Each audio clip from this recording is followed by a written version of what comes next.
Hi, everybody. Happy Friday. I hope everyone had a nice Easter for those that celebrate it. I wanted to talk today about something that's actually very near and dear to me. It's a subject. And it's manipulation.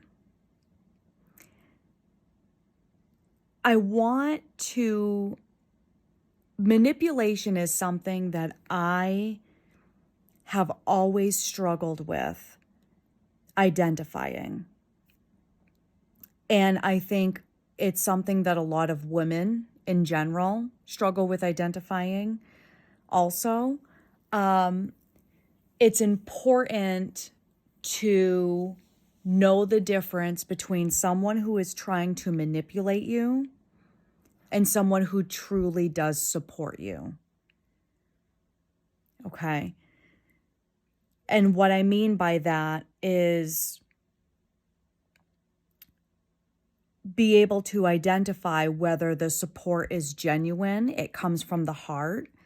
It comes from someone just genuinely caring about you and your well-being, or if it comes from a place of control, of a place of it benefits someone else if they help you or they do X, Y, and Z for you, right? So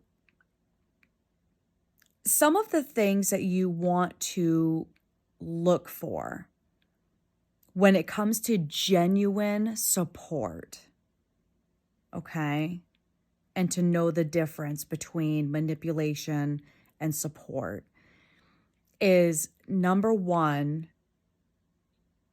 what is the other person getting out of it, if anything, right?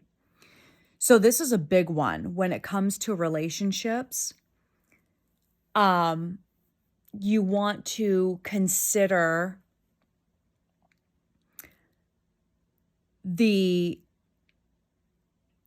background and history you have with your partner before even like going down this road, okay? Because every situation is different, and just because, there might be a couple of signs of manipulation may not actually mean that that is their intent. Okay? So, with that said, say, for example, you are in a relationship where you are able to go wherever you want, do whatever you want to do, and your partner doesn't ask questions. They don't care what time you're going to be home. Like, none of it matters. And you ask them, right? Because someone who cares about you and about your well-being genuinely, right, would probably just want to know, just for the sake of knowing, where are you going? Who are you going to be with? Do you know around what time, like how long you're going to be? Should I make dinner for just myself or should I make dinner for two? Um, okay, if you're going to go do that, I'm going to go out and do such and such, and I'll be home by this time. And what time are you going to be home? You know what I mean? Like, that's how a normal conversation goes. Okay. But if you ask your partner, like, don't you want to know where I'm going? Don't you want to know when I'm going to be back? Who I'm going to be with? Like, don't you want to know any of that? And they look at you and they say, no, it doesn't matter. You do whatever you want, whatever you're comfortable with. That's what I care about. That immediately should be a red flag. Okay? Because any normal person in a relationship, yeah, they want to know where you're going. They want to know who you're going to be with. Because number one, curiosity. Like, we're humans, okay? If you are sharing a life with someone, then yeah, you probably want to know, who are they hanging out with? Like, are you going to a strip joint? Are you going, like, what are you doing, you know? Or is it something exciting? Like, if you're going to do something exciting, I want to be excited for you.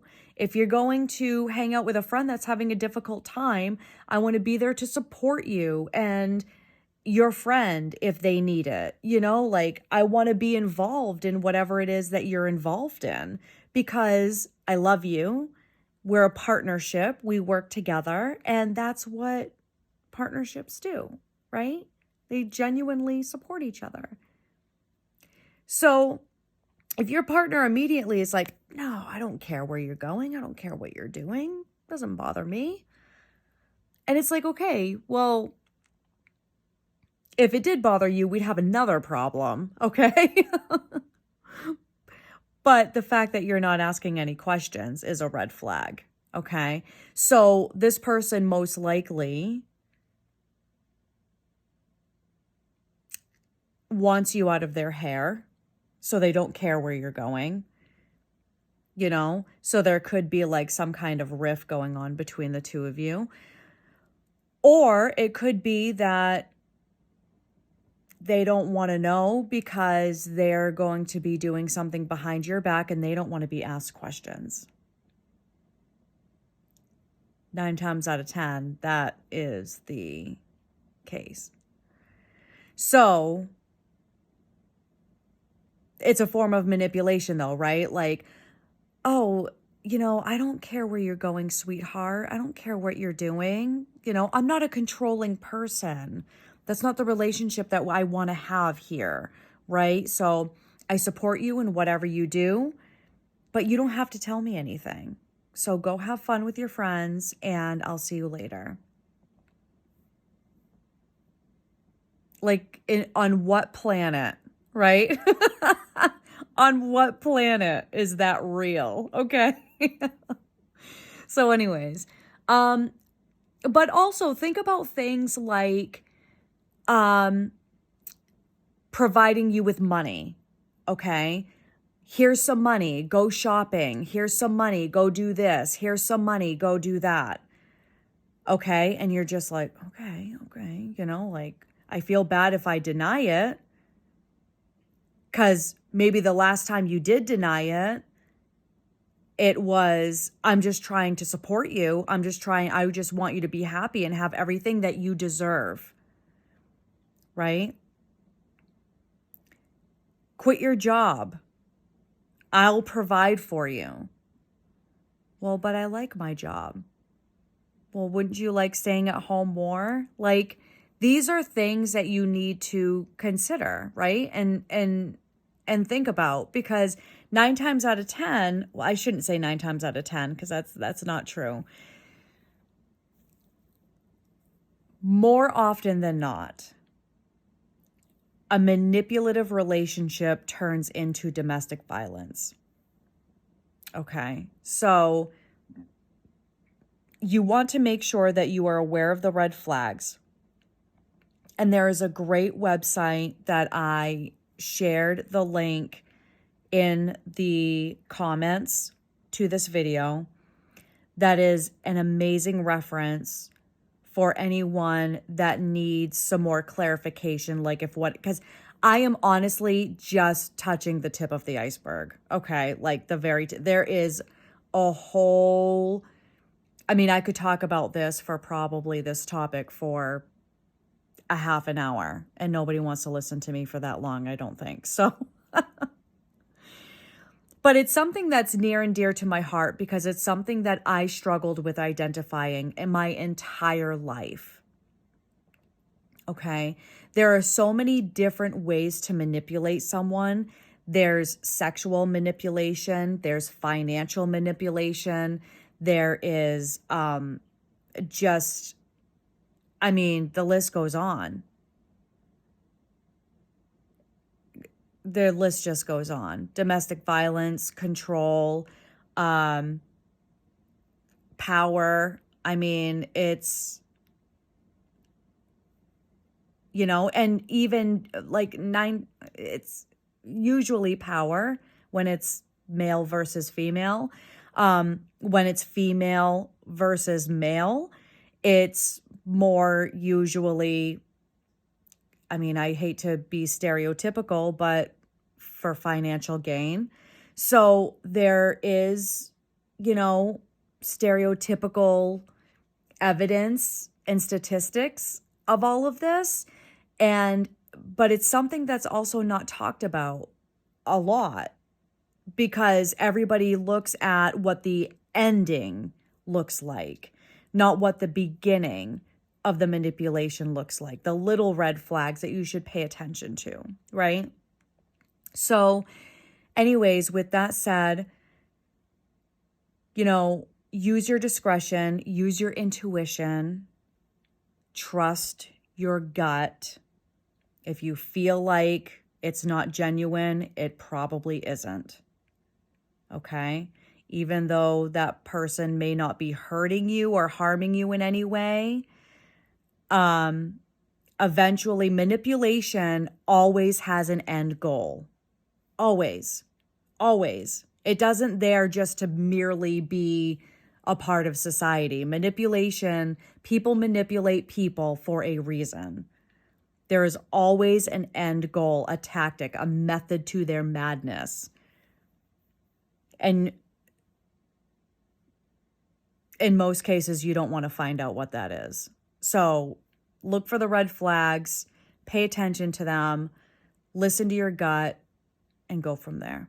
And of course, always reach out to me if you have any questions, any specific scenarios. I'm happy to listen to them. Of course, again, there are extenuating circumstances around this because the intent could very well be well-meaning. Okay? But for those that know what they're doing, it's not, and they're very good at it. So they can make you feel bad and guilty about questioning their motives very quickly, and they can do it very well. So just pay attention, okay? We live in a scary world these days. Anyways, have a wonderful weekend. And if you get the totality of the eclipse, which I think I do, I think we do in New Hampshire, I'm not sure. Where I'm located, I'm not sure if I'll see it or not. But anyways, have a great day, and we will see you guys the next time I see you. Bye.